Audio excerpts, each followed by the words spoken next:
A festa do glorioso Mártir São Sebastião, ela acontece dentro do contexto do tempo comum, que é esse tempo mais longo do tempo litúrgico ou do ano litúrgico, onde a igreja, revestida de uma esperança certa e viva, que é nosso Senhor Jesus Cristo, Redentor, ela caminha por esse mundo rumo à eternidade, rumo ao céu. E sempre que a gente vem à missa, a cada domingo do tempo comum, que encontramos o padre revestido da cor verde, nós precisamos nos lembrar disso. Eu sou ou eu faço parte dessa igreja peregrina que caminha nas estradas desse mundo rumo ao céu. Eu estou caminhando para o céu, para a eternidade. E nós não caminhamos ao sabor das nossas próprias convicções, nós não caminhamos desamparados ou mesmo distantes uns dos outros, mas justamente pelo fato de ser igreja, nós caminhamos todos como discípulos atrás do Mestre. E a procissão de entrada de cada missa deixa isso muito claro. Vejam vocês, procissão de entrada de uma missa não é apenas um ato funcional.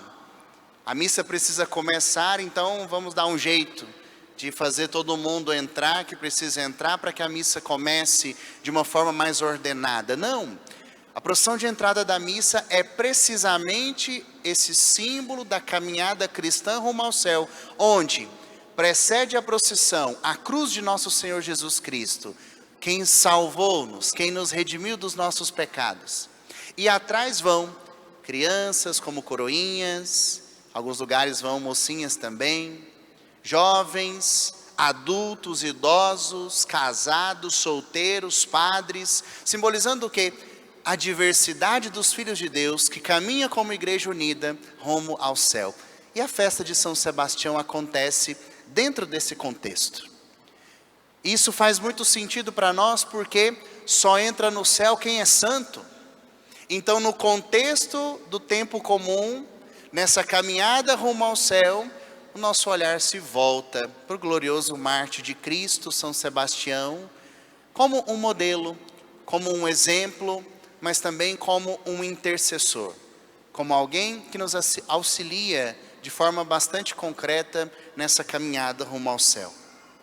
Amado povo de Deus, como discípulos, seguidores do Mestre, o Evangelho da missa de hoje nos recorda o chamado dos primeiros discípulos, e assim o chamado que que Deus fez a cada um de nós para vivermos nesse mundo uma vocação específica.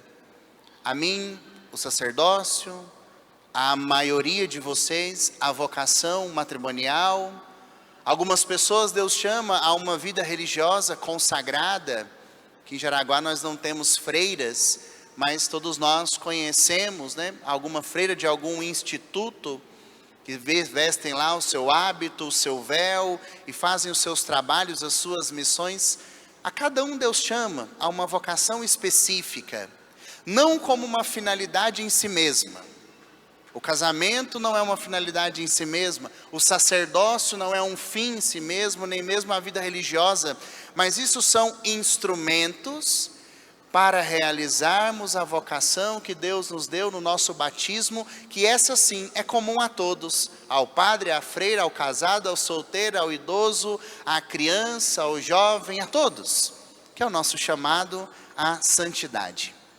Portanto, o Evangelho nos recorda que Deus chama, nós como discípulos devemos responder a esse chamado, e Deus nos chama para algo, para alguma coisa.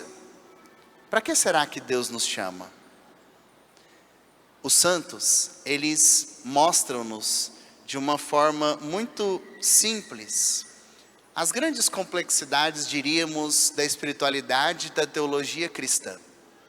Santa Teresinha do Menino Jesus, ela, certa vez, perguntada pela sua superiora, o que ela pensava que fosse a santidade? E ela respondia no seu livro, A História de uma Alma: olha, madre, Eu penso que a santidade não consiste em fazer muitas coisas, pensar muitas coisas ou mesmo senti-las. A santidade, eu penso que consiste em amar. E Santa Teresinha estava certo. É santo a pessoa que ama.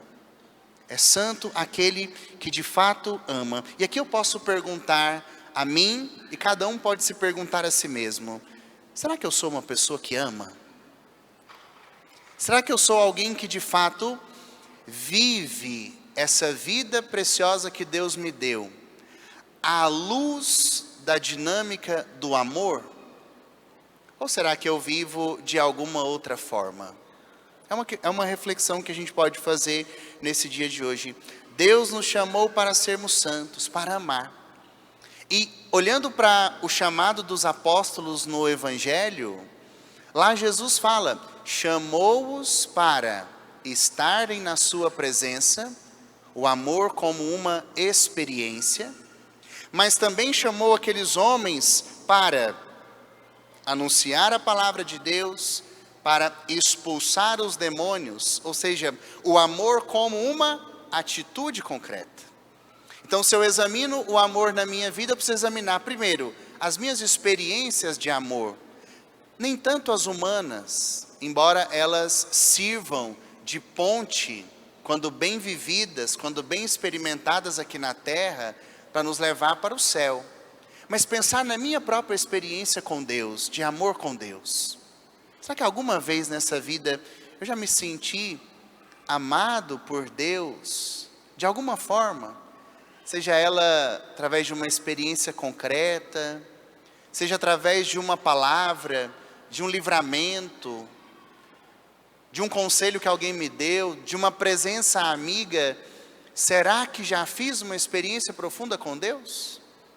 Depois, o amor como uma atitude concreta. E aqui precisamente é o diferencial do amor que dá sentido para a própria vida, do amor que é egoísta, que é autorreferente. O amor enquanto uma atitude, à luz do chamado que Jesus fez àqueles apóstolos, implica uma experiência de sair de si, uma experiência para fora.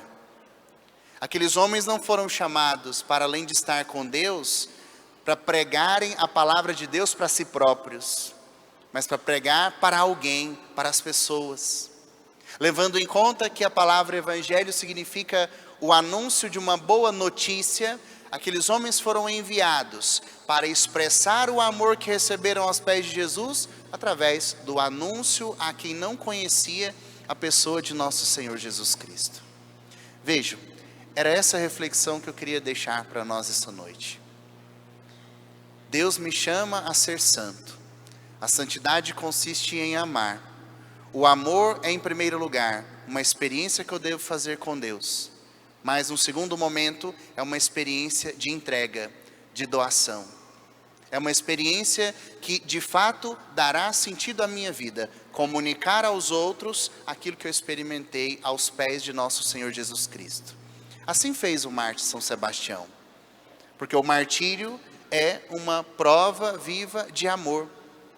Aquele soldado romano que, por amor a Deus, a partir de uma experiência profunda que ele fizera com nosso Senhor Jesus Cristo, não renunciou à sua fé, mas foi capaz de testemunhá-la perante o imperador da época e, sendo descoberto, sofrendo, em primeiro lugar, a quase morte pelas flechadas. Mas permanecendo vivo, apresentou-se novamente ao imperador. O imperador mandou que fosse castigado até a morte, até o martírio pleno. Pois bem, é uma experiência de amor que nós devemos fazer, amor para fora. Ou essa experiência que nós vivemos, ou que nós escutamos na primeira leitura do rei Davi. Ontem, a leitura foi a seguinte: Saul, invejoso, se entristeceu porque Davi, cheio da unção de Deus, conseguiu derrotar o gigante Golias e os filisteus que assolavam o povo de Deus.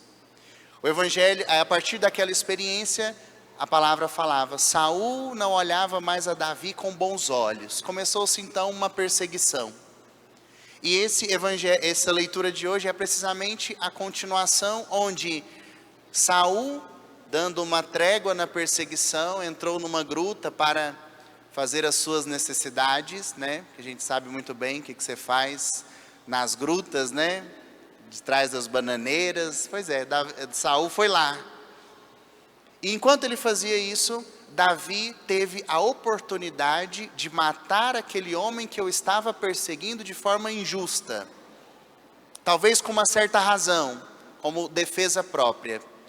Mas o que Davi fez? Não matou. Porque enxergou naquele homem transtornado, invejoso, naquele rei, diríamos, desequilibrado, um ungido do Senhor, um consagrado ao Senhor. Respeitou na pessoa de Saul, a pessoa do próprio Deus que o habitava pela força da sua consagração. E o amor que Deus nos chama a viver como Davi, nessa primeira leitura, é exatamente esse. É termos a capacidade de olhar para as pessoas ao nosso redor, de forma muito concreta, aquelas pessoas que nos pisam os calos, que nos são incômodas, que nos fizeram ou fazem a gente sofrer no passado ou no presente, olhar para essas pessoas e enxergar Deus nelas. E porque Deus está nelas, como filhos, como filhas amadas de Deus, como criaturas feitas à imagem e semelhança do Criador, trocar qualquer sentimento de ódio, de vingança, de raiva, de destruição, por pequenas manifestações de amor. Davi cortou o manto e falou, olha, tive chance de te matar e não te matei. Para com isso. Para que você está me perseguindo? Não perca tempo com essas maldades, com esse coração duro, fechado. Você é rei, você é ungido de Deus, vai cumprir sua vocação, preocupe-se com outras coisas.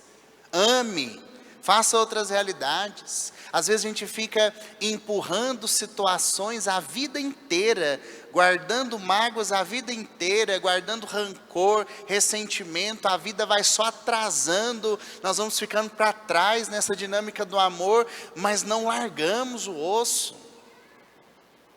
Certamente é mais fácil odiar do que amar.